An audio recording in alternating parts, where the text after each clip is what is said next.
You're listening to the Virtue Podcast, brought to you by the Great Hearts Institute.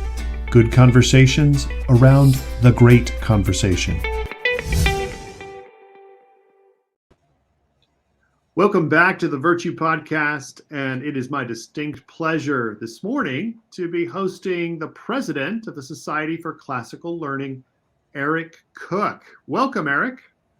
Thank you, Robert. Good to be talking to you. You know, you've worn a few hats over the years, and it's kind of fun to chart the course of your vocation, right? Your calling here. I'd really love for you to tell our audience this morning, if you would, a little bit about how you got involved in classical education from the beginning. Sure. So I started into classical education very organically. I started teaching in the public school. Really didn't have a category for classical education. I did go to a liberal arts university in Lexington, Kentucky, but did not really have a concept of anywhere near developed, what I've learned to love over the years. So I went into public education with what I inherited was what I called the sit and get method. And I taught history and Western Civ to my ninth grade students and civics, and mostly walk through some content on an overhead projector, had them copy the notes and repeat it when they were done. And, that's what I did for some time. But the tension that I felt in that was, one, I knew it wasn't very compelling. I felt that as a teacher, but I didn't necessarily know what to do to bridge the gap. So in my own personal life, I was really very passionate about learning. I was reading a lot. I was writing a lot. I was really going into philosophy and history and theology and had a real passion for it, but I didn't know how to translate that to my students. So what I started to do was experiment on them a little bit. And so I, one day in my first year teaching, I brought in a quote and I put it on the board from a philosopher. I think it was Dostoevsky. And it said, "If God does not exist, all things are permissible." And I told them to write what they thought it meant and how it applied to their life. So they did. We had a very interesting discussion about it. And then I shut that off, went right back to the sit and get. But over time, it really sparked something and grabbed my attention because of the responses that I was getting. So over time, I reframed all of my teaching around 4 fundamental human questions. Where do we come from?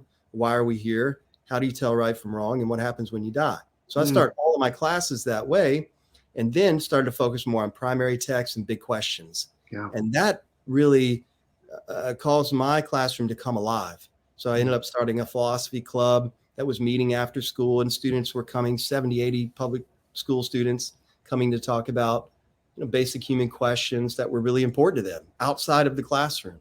So I didn't know that there was a whole classical Christian world until well after that. And I started to meet people who were telling me, well, there are schools who have framed their entire model around what it is that you're doing and what you're passionate about there. So that led me on a journey to Roanoke, Virginia at Faith Christian School, and became the upper school head there in 2007. And the rest is history. So I love the fact that, as you say, you slipped into this organically because you personally were hungry for more, right? Mm-hmm. That you were continuing the quest. You were exploring great works. You were a philosophical mind, and so you couldn't help yourself. But sit and get, in contrast to that exploratory, what we might call Socratic exploration, that really won you over. And it won the students over. Those were public school students coming to a philosophy club just because, right? There was no compulsion there, was there? That's right. No, it was really remarkable. And students of all persuasions who really saw that these questions mattered and that it wasn't merely a passive, experience for them.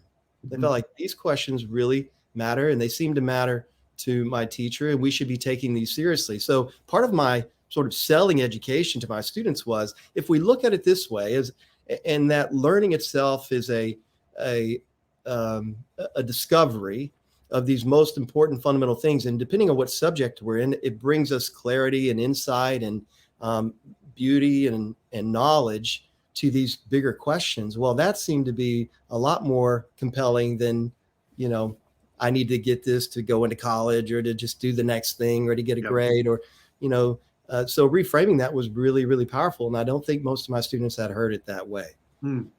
I'm fascinated by the fact that you discovered it right out of the experiences of a public school, and yet you knew there was more.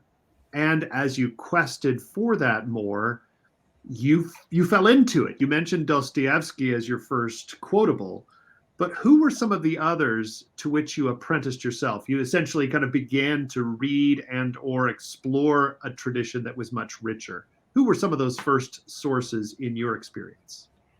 Well, so I had an experience in college of doing a research project with a professor of mine in studying the first great awakening and Jonathan Edwards. So I Mm-hmm. actually went to Yale to the Beinecke Rare Manuscript Library, immersed myself for a full week of just reading Edwards, some of his original writing there.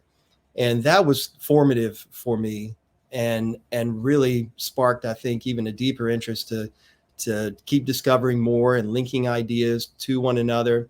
And then as I got into asking these bigger questions, of course, I wanted to get a broader understanding of them. And that took me really all the way back to the ancients with Plato. And so then I actually, in addition to the philosophy club, I proposed a philosophy elective. Hmm. And so that was eventually passed as well. I had to go before the curriculum committee in a public school and make my case, which was fun, especially as a 24-year-old. But as I was discovering all of these philosophers primarily, and then it, started to go into other areas and disciplines, those were the things that really kept me going deeper and deeper because I never had any philosophy classes. I Mm-hmm. never experienced that from a student perspective. So I was discovering all of this and learning the language of it and becoming more and more familiar, but loving what I was experiencing at the same Mm-hmm. time. So yeah. Something to be said for the amateur, isn't there? Yeah. Something to be said for the amateur, the one who really loves the subject, right? Not Mm-hmm. just doing it to earn that next credential or the sheepskin, but rather because the content there is so rich. Now, you went over, as you mentioned, to eventually serve as a school head, Mm-hmm. first in Virginia and then later in Texas. Maybe you could tell us a little bit about that journey, which has prepared and equipped you for what you're doing today. Sure. So I became the upper school head in 2007, as I mentioned, at Faith Christian School there in Roanoke, and really had a good experience. That was very formative for me as well, because when I went and I had been in public school and I'd never served in a classical school, I thought I was going to get run out of there because I didn't, because everybody else is classically trained and I'm walking in here with public school background and no Right. classical training. And so I would say from the early spring until I started at Faith Christian, I probably read thousands of pages because I really did think that's what was probably going to happen, is they have an imposter and this isn't going to work. And what I quickly learned is everybody is on a big learning curve here and learning together. So it was a really rich experience. But shortly after I took that role, the head of school at Covenant Classical in Fort Worth resigned over that Christmas break, and my wife's brother had kids at the school. So they encouraged me to apply for the head of school position. But I was telling my wife, I was 31 at the time. Mm-hmm. I don't think this is probably a good idea. And two, I don't think they're going to hire someone, who looks like he's 15 years old. So, but in God's providence, I ended up there, and the school was young and it had a good, strong foundation, but a lot, to build on. And so I was there for 13 years. We started with 180 students and we ended up with about 460 when I left there last summer. What are some of the, this trajectory of Covenant and your time as the school leader there clearly indicates that you brought genuine leadership. Maybe you'll just share with us a few of the things that you brought to Covenant Classical that you would say, along with your team, really helped to build, because you actually saw growth and enrollment, but to build foundations that would last. What were some of those features that you really drove home with your community? Well, one of the things that was evident right out of the gate was just a clarity of vision. And Hmm. there was not a clear understanding of what classical Christian really meant and what it meant for the institution itself to mature in that, in pretty much every dimension, from school culture and curriculum and pedagogy and all the rest. So I think one of the important things we did right at the beginning was have a shared vision and articulate as clearly as we could, what does this really look like? What do these things mean? And how do we build and grow the institution Hmm. around those core ideas? Hmm. So that was really important, and that was fundamental, and also to include people. So a real conviction of mine is what I call shared leadership. So Hmm. my job as a 32-year-old wasn't to come in there and start dictating what had to happen, but I wanted to build that from the community, get insight, input, feedback all along the way, so that we were moving at a pace and to a place that was shared and understood and committed to. The fact that you were young might have been to your advantage in that your humility was earned honestly. you No you doubt. you No you doubt. knew you couldn't to fool anyone, and at the same time, I'm sure that was winsome. It was attractive to think that their leader was genuinely concerned with bringing that team together in a way that everyone knew that they were a part, right? That there was a genuine incorporation or a genuine body activity, right, of that community. Now, I assume at that point, your involvement with Covenant gave you some access to the Society for Classical Learning. Is that true?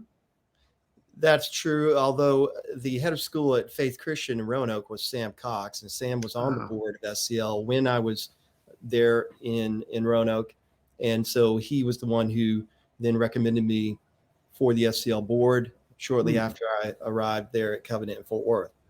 okay. So tell us a little bit about the origins of SCL, the Society for Classical Learning. That may be new to some of our listeners. Yeah, so in the mid 90s, when the classical Christian movement was still very young and new, there was an organization that formed really from a handful of folks, but Robert Littlejohn, who's now head of Covenant in Dallas, the Covenant School. And the idea was that we need to have a network and some collaboration here for classical Christian educators who are doing this, because there's such a small body.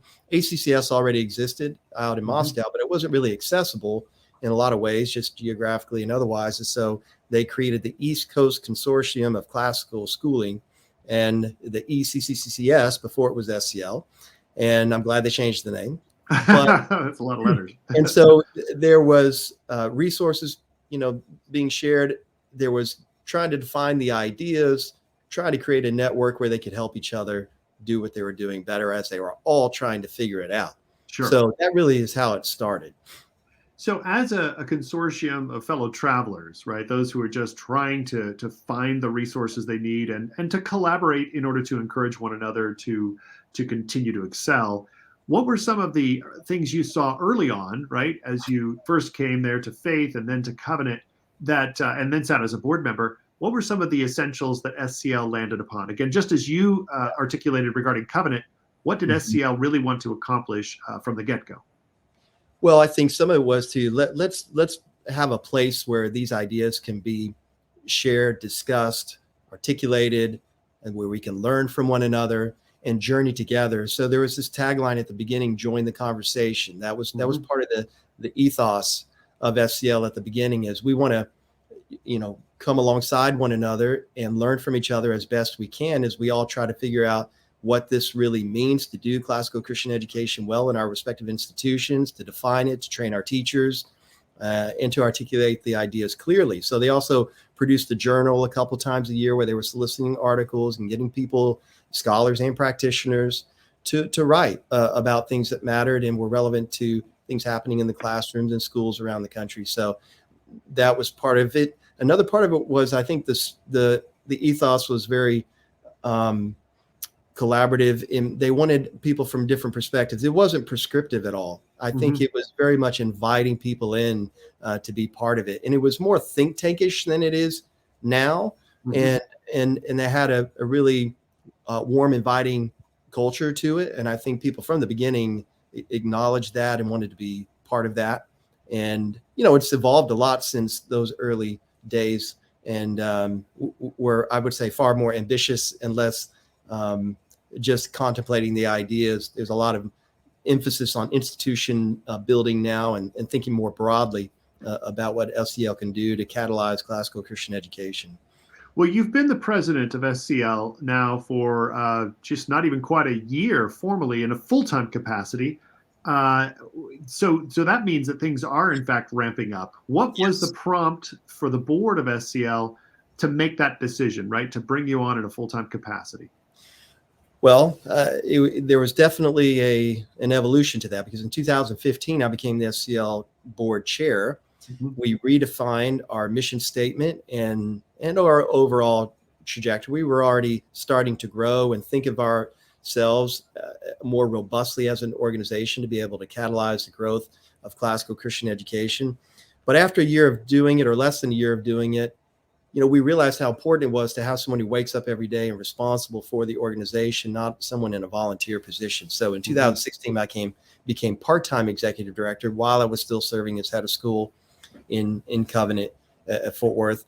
And then the 2020 year really changed things dramatically, unexpectedly, because we ended up putting on a virtual conference and had 3 times as many attendees as we'd ever had at our national conference before. And that seemed to really, I think, combination between that particular event, which helped get our name out there and some of the things that we do, but also just the overall catalyst that COVID was for parents and how they were thinking about education. So at that point, I brought on Davies Owens as the full-time executive director, changed my title to president. We added a handful of other staff. And so it was getting to the point where we were up to 7 or 8, and I'm still doing this part-time as the head of school. So that was not sustainable. We had to find a path to really make this a full-time, a full-time gig. So that's eventually we were able to do that. And so I finished out my last year, last summer at Covenant. Well, I'm guessing that full-time gig down there at Covenant was definitely pulling you in lots of directions while you were trying to give leadership to SCL. I'm sure they're pleased to be able to have your dedicated bandwidth, as they say, to SCL purposes now. But I'd be interested in understanding how the role as headmaster and your role now as the president of this association, SCL, how those compare, right? How would you compare those two? Well, there are certainly some carryovers. I mean, I'm still advocating for the same ideals, as it were, and still thinking about how to help schools do what they do well to become thriving institutions. But functionally, it's a very different set of responsibilities and workflow. I mean, I spend most of my time now either on the road or here in my office at the Veritas School in Richmond, and not in the middle of hundreds of kids and families and teachers every single day. The kinds of issues that I deal with are very different. I don't have interaction with parents and students anymore. So I'm geared towards helping leadership of the schools do what they do well, and different kinds of responsibilities. Even leading a virtual team. I have no employees in the state of Virginia. So they're scattered all over the place. So leading a virtual team is something very new to me. I told my team at the end of the year, from August 1 to December 31, I gave myself a C-, but I promised to do better. And we're going to commit to being in person on a more regular basis. And so just learning all those tools and finding ways to interact with one another and stay coherent and clear about what we're doing and how we do our work, is definitely a big contrast to being a head of school. Well, and I bet you miss the kids, the teachers, the community, although you've got a bit of the consolation prize there, being on the campus at Veritas. That's right. To continue to be very much in the center of a school community, Veritas at Richmond. Given those decades of experience in classical, and you've seen it grow, you've been a part of that growth, and you've been leading this organization, maybe you could speak to some of the challenges that seem to face the growing movement. And it has grown, as you just mentioned, in part because parents have begun to take note and they want an alternative to the status quo. So what are going to be some of the challenges that we in classical education need to address, need to anticipate? Yeah, well, I'll run through a few, and you can, follow up on any of these if you'd like. But one obvious challenge is the pace of growth, which we're all experiencing, which I know you are feeling as well. I mean, in our world of the classical Christian part of it, in 2000 there was about 140 classical Christian schools. We now have 691 in our CRM, so that is an explosive rate of growth. 200 of those schools in our network are in 0 to 10 years of existence. So those are the challenging years of getting past the point of viability and understanding, what it takes to make a sustainable institution and really be a thriving organization, have a mature governance model, raise money, acquire your own facilities, build your team, get clarity in who you are. I mean, all the things that it takes. That is one big obvious challenge, in addition to all of the new schools that are being launched and need to be really well organized and well led, to be, a sustaining organization over a long time. I think something that we focused on as an organization is the leadership deficiency. While we have a lot of growth and we have a lot of schools and a lot more interest than we've ever had before, we still don't have a corresponding growth of leadership pipeline that's going to fill the need. And that has to change. And that's one of our priorities. I think third is a lot of the cultural issues and the cultural moment that we're in makes all of this much more complicated than seems like it should be. But we could name any number of issues from cancel culture to AI to the sexuality issues that are floating around that, I think makes this difficult to do. And we have to be very wise and discerning and thoughtful about how to engage those kind of issues with families, with prospects, with our own students. Those are all important things that we're working through. And I think for us in particular, right now, a little bit of a tension is between how we help the institutions, the schools that we want to see really thrive, and how we help them be successful in what they do and support them, with the broader vision for growing a movement that extends even beyond the institutions themselves. That is an interesting dynamic and tension that we've been wrestling with, I would say over the last 2, 3, 4 years, especially. Well, I really appreciate that, because sustainability, again, to borrow that term and to place it in the context of classical education, has to be central. We've got to be thinking about generations and not merely the next 5 to 10 years. And to your good point, unless we have leaders who are willing to put down roots and invest in those communities, it's unlikely that we're going to have sustainable communities. And then our moment, right? How are we to bring this classical message to an audience that is unfamiliar, maybe even ignorant in the strict sense? And we'll be bringing with them a lot of this sort of cultural baggage and the zeitgeist, if you will. Right. Expecting that kind of response and interplay, just what they're hearing kind of over the airwaves or over the broadband. I'm particularly interested, given that your leadership of SCL has incorporated, as you said earlier, the conversation among colleagues.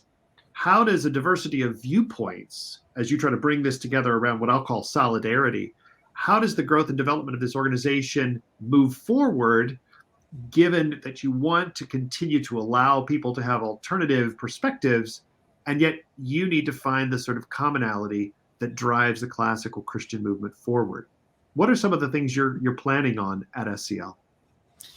Well, so a couple of things. I mean, one is, because our mission is to cultivate human flourishing by making classical Christian education thrive, we have to define very clearly what it means to be a thriving classical Christian school. And we are in the process of doing that. We've been working on that for about a year and hope to have a really good, solid draft of that by this, as soon as this summer.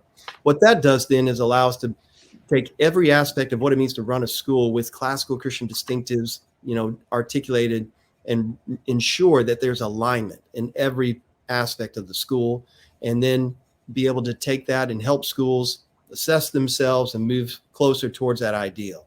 So that's sort of the on the ground institution building part of it. The higher level, what you're referring to, I think, here is the challenge of doing that very important work for the long-term sustainability, access to more kids, really refining what we do over time, contrasted with how do we take this very compelling and important model of education that extends beyond doing education itself to a flourishing society. I think that's the bigger vision that we're all tied to and really care about. It's not just that our own kids make it through these 13 years and have a good experience around this thing we care about, but it's bigger than that. Yeah. So how do we take those ideals and get them out there in ways that are compelling and clear and accessible, especially when a lot of parents are asking questions maybe they haven't asked before. And since COVID, we know they're asking them, because 72% of parents right now would prefer to have multiple educational options for their kids if they could. And so while they're asking those questions, let's step into that and talk about what are the unique things that our model provides and how to make that accessible to them, and some of the misconceptions about it. So I think this is really interesting, because I hear you saying that the schools themselves may be something of the hothouse or the place in which communities will begin to understand better as they interact, parents, teachers, students, right, and members of the community better understand what human flourishing is, and that spills over and beyond the schoolhouse. Right. This is interesting. As you probably know, we have coming to our national symposium here in just a couple of weeks, Ian Rowe of the American Enterprise Institute, who has recently written a book entitled Agency. And then he subdivides that into sort of 4 pillars, right, that are a part of how such communities are founded. And without getting into all of Rowe's argument, I'm interested in whether you think that some of what the classical schools are doing will in fact touch upon the larger community economically, in terms of the religious institutions, obviously, that you might associate with at a classical Christian school, and where those ties are that bring the school or tie the school more deeply into the community. Are you seeing some of that from your experience both at Covenant and previously at Faith, but now in SCL, to try to get the school community more deeply tied into the fabric of the larger community? It's a great question, and I think we have been thinking about this. I have been. I think this is one of the challenges of the movement, is defining with clarity what it is that we're aiming to do and what is the ultimate end. So one of the books that I've found really helpful is Nicholas Wolterstorff's Educating for Shalom. And he talks about the external orientation that is a necessity of any classical Christian education, Christian liberal arts education that bears the name. And so he contrasts some other models. For example, he talks about the academic immersion model, where are we just looking back as a way of immersing ourselves in a tradition? Is that the sum total of it? Does it end there? Or is there this external orientation to it that brings shalom to the communities that we interact with, and we're sending our students out in to do that calling that extends even beyond our walls? And this is why I say that there's a tension in our organization that's never going to be resolved between this institutional building part, which is kind of, slow and bureaucratic, and there's infrastructure and there's rules and there's, procedures and all the things that make an institution, which we want to build thick institutions that endure a long time. But if we want to go beyond that, we have to go beyond just the institution building to the ideas and the vision and the values that extend beyond the walls. That's movement building. That's something that is more around a shorter set of core ideas that animate and that I think are dynamic and go beyond the restraints and constraints, I should say, of an institution. So both those should be happening once. I really appreciate this. The Wolterstorff text we will be sure to place in the show notes, because for those who are not familiar, I think those arguments are well worth repeating or recapitulating. And I mentioned the Ian Rowe book of more Mhm. recent note because just as you're describing, his concerns are with family as a fundamental institution, religion, an essential uh, Mhm. pillar, education, which obviously is our work, and then entrepreneurship, which can be very broadly defined. What are we bringing or contributing to the future, right? To the growth and the enhancement of society? How are we causing flourishing in those communities? Mhm. To see this happen, I think really is the the purpose, I hope, of classical education in its renewal here in the U.S. in the beginnings of the 21st century. As I think about SCL's work, then I'd love to know more, and maybe you could tell our audience what the next big projects are. You mentioned a definition of classical that's going to be going out. Are there some publications or projects that we should be looking forward to in the next year? Yeah, so we just completed a strategic plan. Our board endorsed that and signed off on that a few weeks ago. So we have really three areas of initiatives that are driving our work going forward. It's so good to have this clarity after having dreamed about all the things related to SEL for a long time. To really get to this point has been extremely helpful. So the first Mm-hmm. one really does talk about movement leadership in the two areas that I discussed. So we really have to clarify what a thriving classical Christian school is. So we are working on those standards. We'll work on a school assessment, and we'll work on a way of interacting with schools so they can evaluate the degree to which they meet that thriving school standard, and then try to align themselves and make improvements towards that end. And we would love to, of course, provide resources, support for them to be able to do that well. That's really important. And we feel like that definition is central to our schools continuing to grow and have clarity about executing their mission well. Another part of it, this is new for us, but we really want to start a school startup engine because Mm-hmm. we have so many requests and there's such a need to be able to start schools and do it well, that that's something we really want to lean into and make available. The second part of our strategic plan focuses on leadership development. And this has been a focus of ours for the last 5 years, but it's extending the range of trainings, the type of resources available to leaders, a big consulting wing that's kind of emerging right now that we'll be launching here in the next 3, 4, 6 months, and being able to serve the leaders in our movement and equipping them to recruit new leaders into the pipeline. Everything from, few-day retreats to formal master's and PhD program for the leadership. We also did a leadership survey that we launched last week, and we're surveying 500 heads of school. And we plan to do one or two of those research projects per year to kind of do a diagnostic and assessment of certain areas in the movement that we feel like are really important, and to report that information back to all of our leadership. And the third element really focuses on thought leadership. And there's one big part of that project that I'm excited about, and we could talk about this if we had more time. But it's one thing to define a thriving classical Christian school or a classical school, and from an institutional perspective, it's another thing to say, what are the core essential ideas of classical Christian education or of Mm-hmm. classical education in Mm-hmm. general? Mm-hmm. What are and where do they exist in a way that's simple and concise and accessible? And how do we articulate that, tell that story in a way that's compelling and that can really be expansive? I think that's really important. In addition to the scholarship and all the other things that need to happen in the research, we really needed to have definition and clarity about what it is that we're trying to do. And so, So important. yeah. So very important. This generation needs the type of rhetoric, and I mean this, of course, in the classical sense, that communicates a vision for a better life, right? For Mm-hmm. that society. And I really feel that we've been entrusted with that, given the tradition that we've inherited.